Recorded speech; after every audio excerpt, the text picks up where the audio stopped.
Well guys, trading কি আসুন 1 মিনিটের মাধ্যমে বুঝে নেওয়া যাক।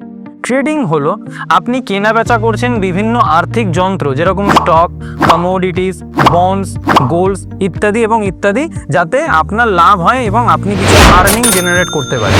ট্রেডিংয়ের মধ্যে কী কী জানার বিষয় আছে? ট্রেডিংয়ের মধ্যে জানার বিষয় আছে কখন, কিভাবে, কোথায় ইনভেস্টমেন্ট করলে আপনার লাভের পরিমাণটা বেশি হবে, এবং তার জন্য অবশ্যই প্রপার নলেজ এবং প্রপার গাইডেন্স থাকা উচিত। হ্যাঁ, জিনিসটা সহজ নয়, তবে অভ্যাসের মাধ্যমে মাস্টারি করা যেতে পারে। ঠিক যেমনটা বললাম বন্ধুরা, ট্রেডিং সহজ নয়, কিন্তু অভ্যাসের মাধ্যমে মাস্টারি করা যেতে পারে।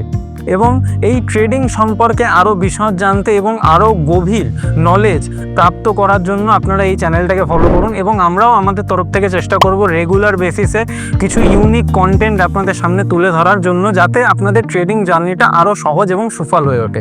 ধন্যবাদ গাইস এবং নমস্কার।